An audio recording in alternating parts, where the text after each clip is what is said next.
दुनिया के एक इतिहास का एक ऐसा दिन जहां सिर्फ 24 घंटे में पूरी एक स्पेशीज़ ख़त्म हो गई।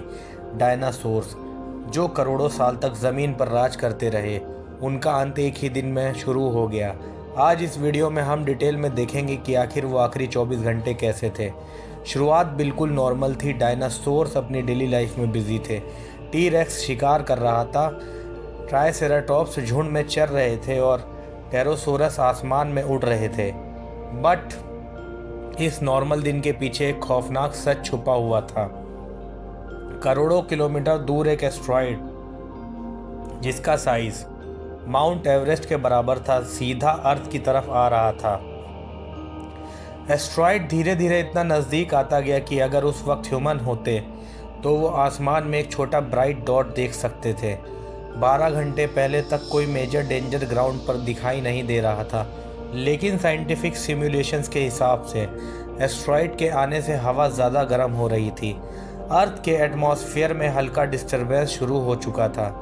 6 घंटे पहले तक कुछ रीजन्स में अनयूजुअल एक्टिविटी शुरू हो गई थी, जैसे हल्के भूकंप, वॉल्केनोस का एक्टिव होना और हवा का तेज़ चलना। डायनासोर्स को समझ नहीं आ रहा था, लेकिन नेचर वार्निंग दे रहे थे। 1 घंटे पहले एस्ट्रॉइड एक जलता हुआ गोला लग रहा था। आसमान एकदम ब्राइट हो गया। सबसे पहले जो इफेक्ट हुआ वो था थर्मल रेडिएशन। हवा भी गर्म हो गई। दिस इज़ द मोमेंट जिसने अर्थ की हिस्ट्री बदल दी। एस्ट्रॉइड युकाटन पेनिनसुला मैक्सिको में टकराया। स्पीड थी 70,000 किलोमीटर पर आवर से ज़्यादा। एनर्जी रिलीज हुई 10 बिलियन न्यूक्लियर बॉम्ब्स के बराबर। इम्पैक्ट के 1000 किलोमीटर के एरिया में सब कुछ तुरंत वेपराइज हो गया। 5 मिनट बाद शॉक वेव दुनिया भर में फैल गई। हवा 1000 किलोमीटर प्रति घंटा की स्पीड से चल रही थी, स्काई स्कैपर्स गिरने वाली स्पीड। इम्पैक्ट ने समुंदर को भी नहीं छोड़ा। 100 मीटर टॉल सुनामीज बनी और कॉन्टिनेंट्स तक पहुंच गई। सबसे डेंजरस इफेक्ट ये था, आसमान से मॉल्टन रॉक्स यानी अग्नि की बारिश होने लगी। पूरा प्लानिट आग से भर गया।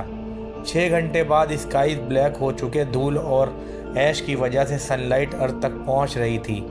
यही वो मोमेंट था जहां से कूलिंग शुरू हुई, जिसे हम बोलते हैं इम्पैक्ट विंटर। फूड चेन टूट गई। प्लांट्स बिना सनलाइट मरने लग गए, हर्बीवोरस मरने लग गए और उनके बाद प्रेडिटर्स। सिर्फ 24 घंटे में डायनासोर्स की दुनिया कोलैप्स हो चुकी थी। ज़्यादा डायनासोर्स कुछ हफ्ते या कुछ महीने और बचे। बर्ड एक्सटिंक्शन की प्रोसेस यहीं से स्टार्ट हो चुकी थी। अगर ये एस्ट्रॉइड नहीं टकराता तो कभी मैमल्स, बर्ड या हम ह्यूमन भी एग्जिस्ट नहीं करते। एक मास एक्सटिंक्शन ने एक नई बिगनिंग क्रिएट की। इम्पैक्ट के बाद के पहले 7 दिन पहले अर्थ लिटरल हेल बन चुकी थी। इम्पैक्ट से निकला हीट इतना इंटेंस था कि जहाँ जहाँ तक हवा पहुँचा वहाँ जंगल ऑटोमेटिक इग्नाइट हो गए। अर्थ का 70 से 80% सरफेस फायर स्टॉर्म से जल चुका था। आग सिर्फ ग्राउंड पर नहीं, आसमान भी जल रहा था, क्योंकि एंट्री के मॉल्टन रॉक्स हर जहाँ गिर रहे थे। एक और डेंजरस चीज़ शुरू हुई, इम्पैक्ट विंटर। ऐश और डस्ट ने पूरा आसमान ब्लॉक कर दिया। सनलाइट ऑलमोस्ट ज़ीरो हो चुकी थी। टेम्परेचर घट कर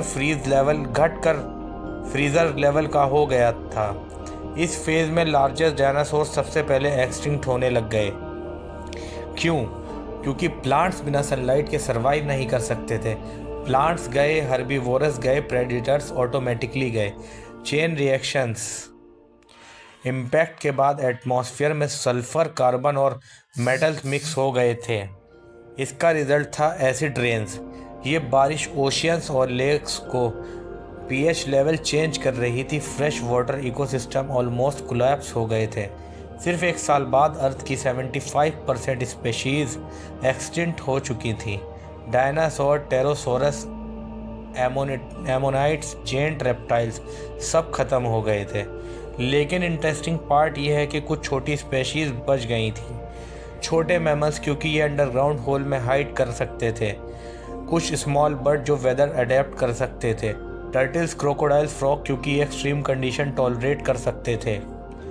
धूल धीरे धीरे सेटल हुई। सनलाइट वापस आई। न्यू प्लांट्स उगने लग गए, लेकिन ये रिकवरी स्लो थी। लगभग 30 से 50 साल तक टेम्परेचर अनस्टेबल रहा। 1000 साल बाद न्यू फॉरेस्ट ग्रो हो चुके थे। वो डायनासोर्स वाली जंगल जैसे नहीं थे, पर लाइफ वापस आ चुकी थी।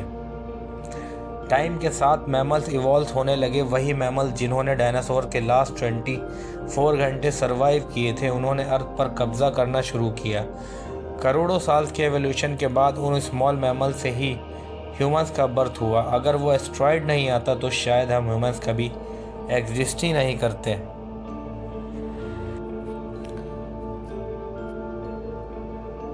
सबसे पहला क्वेश्चन, अगर वो 9 माइल वाइड एस्ट्रॉयड थोड़ा सा ऊपर नीचे होता, अगर वो अर्थ को मिस कर देता, तो दुनिया कैसी होती?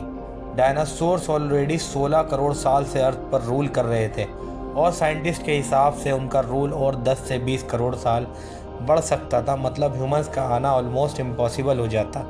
हम ह्यूमन मैमल कैटेगरी में आते हैं, लेकिन डायनासोर्स के रूल के टाइम मैमल्स बिल्कुल छोटे थे। रैट्स, श्रेयस, कुछ ग्राम्स वेट वाले। इनको ग्रो होने का मौका मिला ही इसीलिए क्योंकि डायनासोर्स मर गए थे। अगर एस्ट्रॉइड्स नहीं आता तो मैमल्स कभी बड़े नहीं बनते।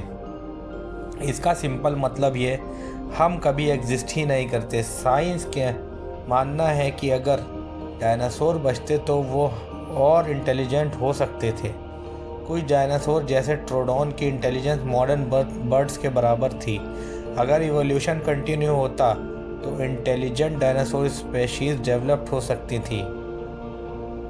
डायनासोर साल दर साल साइज में बढ़ रहे थे। अगर उनका एक्सटिंक्शन नहीं होता तो ओशियन में और ज़्यादा मैसिव क्रिएचर्स इवॉल्व होते। सबसे बड़ा डिफरेंस, हम ह्यूमन एग्जिस्ट ही नहीं करते।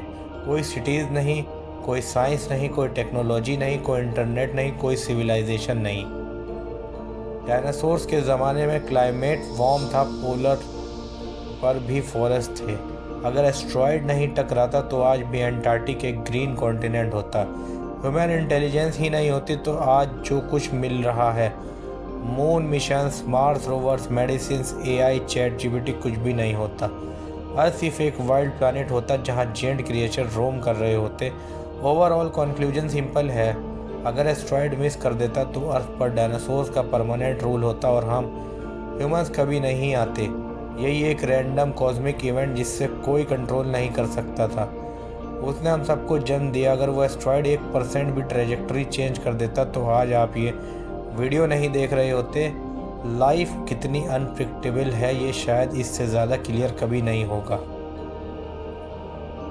तब तक के लिए देखते रहिए मेरा YouTube चैनल, आपका दोस्त और आपका host for professor space channel. तब